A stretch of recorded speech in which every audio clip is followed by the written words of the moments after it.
Seja bem-vindo ao canal do CREA Santa Catarina.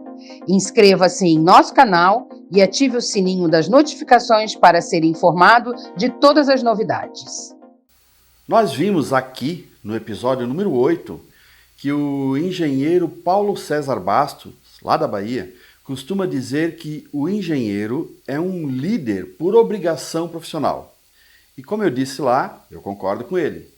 Mas numa pesquisa que eu comecei a fazer em 2002, uma das características que eu identifiquei nos engenheiros é que eles costumam ser individualistas. E isso se deve, claro, a múltiplos fatores, mas os dois principais são o processo de formação e o exercício profissional com responsabilidade objetiva e individualizada. Então, se os engenheiros são individualistas por natureza e são líderes por obrigação profissional, temos aí uma contradição e um problema. Significa que a nossa capacidade de liderar e de trabalhar em equipe, apesar de ser necessária como dever de ofício, não é da nossa natureza. Ou seja, precisa ser aprendida e incorporada. Esse é o desafio do qual trataremos nesse episódio. Seja bem-vindo ao episódio número 16 da série Primeiros Passos no Exercício Profissional do CREA Santa Catarina.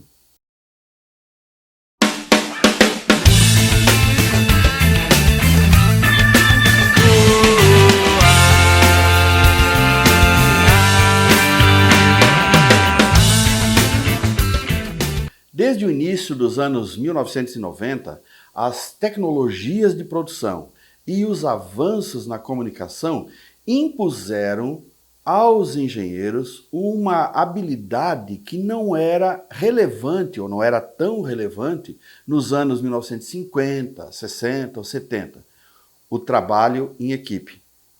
Cada vez mais, o número de profissionais envolvidos numa obra de engenharia é maior. Cada especialidade demanda maior complexidade ao todo. E cada profissional precisa ter um repertório muito maior de conhecimentos e habilidades para interagir com eficiência e produzir resultados.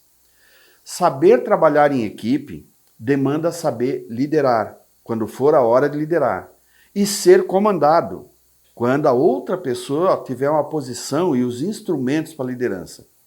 Reconhecer esses momentos já é um bom começo. O trabalho em equipe, por óbvio, visa somar esforços individuais no sentido de obter um resultado que ou não seria obtido por uma única pessoa ou não seria obtido com um determinado custo ou qualidade ou num determinado tempo. Assim, a integração de várias pessoas com conhecimentos, habilidades e características diferentes e complementares aumentam significativamente as possibilidades de se alcançar resultados melhores, no menor tempo e com menor custo. Fazendo aqui uma metáfora esportiva, que eu gosto muito, o trabalho em equipe não se trata apenas de um grupo de indivíduos trabalhando juntos. Tem de haver uma convivência amigável, um senso de pertencimento, e o sentimento de que todos estão no mesmo barco trabalhando por um objetivo que é de todos. Em uma equipe de qualquer esporte coletivo, cada jogador costuma ter uma função específica que deve ser executada sem invadir ou atrapalhar o trabalho do outro. E juntos eles se complementam e atingem o objetivo do jogo, que é vencer a partida. No ambiente profissional, é preciso saber lidar com as visões e com os backgrounds diferentes. E é importante valorizar as pessoas que pensam de formas diferentes, mas que agregam habilidades e conhecimentos complementares. Respeitar as diferenças e saber se colocar no lugar do outro é um grande diferencial na carreira de um engenheiro, de um agrônomo ou de um profissional de geociências. Principalmente para quem precisa, em muitas circunstâncias, exercer a liderança. Mas isso definitivamente não é uma coisa fácil de ser obtido. O trabalho em equipe, seja na condição de líder ou de liderado, envolve o enfrentamento de muitas dificuldades e muitos desafios. Para começar, o individualismo, que é exatamente o oposto de trabalho em equipe. Algumas pessoas pensam apenas em si mesmas e em seus interesses. Fazem isso na vida e, claro, fazem isso no trabalho. São pessoas que querem simplesmente fazer o seu trabalho e receber o seu pagamento. Não têm uma mentalidade colaborativa. Em algumas pessoas, isso é uma marca de caráter.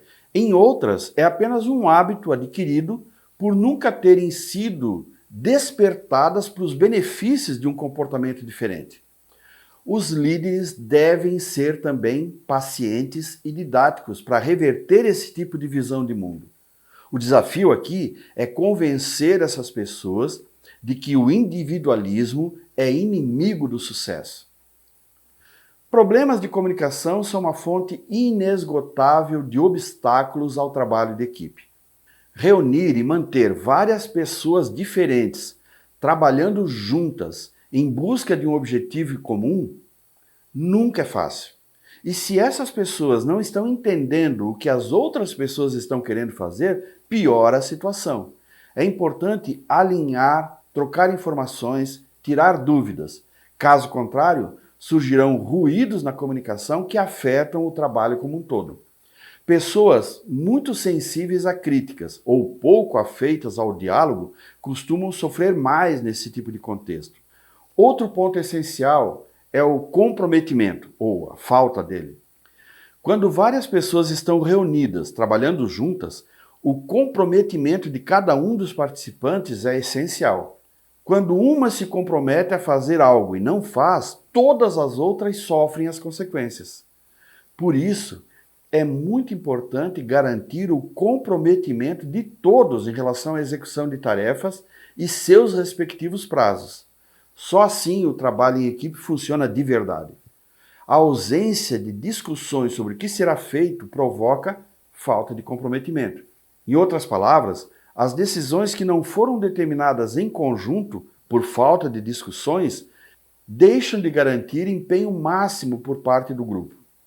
O comprometimento virá, de forma automática, quando todos os membros de uma equipe se sentirem à vontade e seguros para expressar suas ideias ou propor soluções divergentes das que já foram apresentadas.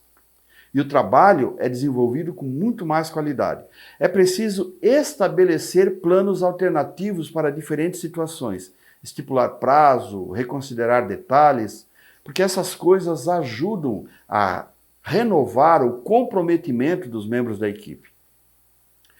A falta de confiança também é uma inimiga do bom resultado do trabalho de equipe. Quando os integrantes da equipe sentem medo ou receio de manifestar as suas opiniões ou sugestões, começa um processo de perda de confiança entre os membros da equipe.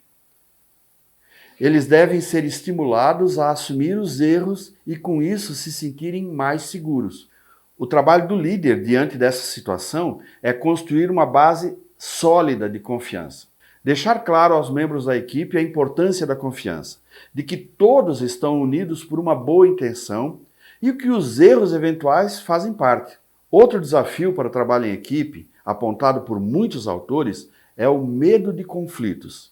Se os integrantes da equipe não se sentem confiantes em contestar uma ideia ou discordar de alguma opinião, uma das consequências é o medo do embate, é o medo das discussões.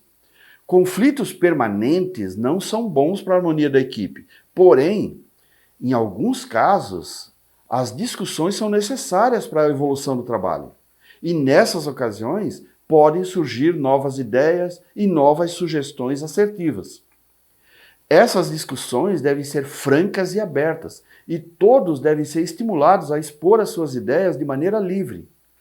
E o líder deve ser capaz de mediar os eventuais conflitos de forma inteligente e saudável. É normal que durante o trabalho em equipe surjam alguns desentendimentos, e nesses momentos cabe à liderança conduzir o diálogo e encontrar a solução para os problemas que estão sendo encontrados e enfrentados.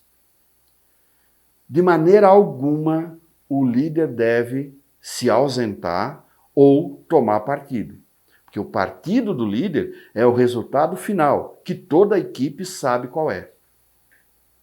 O líder não fica dando razão para um ou para outro, justamente para não aumentar ou fomentar os conflitos desnecessários e improdutivos. Outro desafio importante para o trabalho em equipe é a tendência da maioria das pessoas em evitar responsabilidades. Como a reação em cadeia, a falta de comprometimento da equipe ocasiona dificuldade para que seus membros assumam responsabilidades. É normal que até os colaboradores mais empenhados se sintam desconfortáveis em cobrar mais responsabilidades dos seus colegas.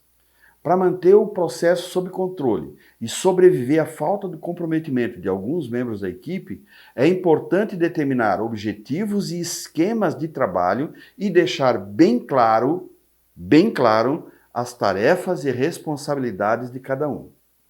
É importante expor a relevância da função e da responsabilidade de cada um para obter o sucesso coletivo. Por fim, é importante ficar atento à falta de atenção dos membros da equipe aos resultados pretendidos. A desconsideração aos resultados acontece, por exemplo, quando os integrantes da equipe focam sua atenção aos próprios interesses em detrimento dos objetivos da equipe. Se o propósito coletivo enfraquece, o compromisso com a produção de resultados diminui. E quando isso acontece, o caminho é redefinir o foco e redefinir as metas. Dessa forma, a tendência é que os membros da equipe se dediquem mais para atingir os objetivos e até mesmo superar as expectativas. Outras coisas também acabam contribuindo para atrapalhar a busca pelos resultados em um trabalho de equipe. Os preconceitos. Pessoas com dificuldades em aceitar a diversidade de perspectivas, ideias ou backgrounds podem acabar sofrendo mais e impactando negativamente a harmonia do grupo. A desvalorização do trabalho alheio. A desvalorização do trabalho alheio é uma barreira enorme para a evolução do trabalho em equipe. O olhar deve ser sempre construtivo e, assim, incentivar que todos melhorem e evoluam, e não que se sintam inferiores ou menosprezados. As lideranças têm um papel essencial na condução de um trabalho em equipe, ou seja, são elementos chaves para que esse processo ocorra da melhor maneira possível. Eles devem, portanto, fomentar a conexão com o propósito, extrair o melhor de cada um, garantir objetivos e metas em comum, comunicar tudo de forma clara e transparente, garantir responsabilidades bem definidas, oferecer feedbacks construtivos e reconhecer um bom trabalho.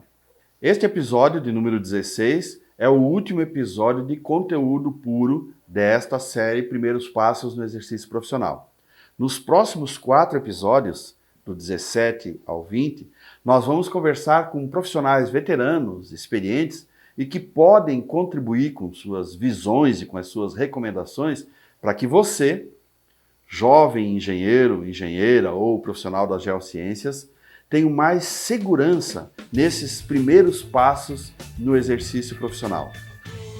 Até lá!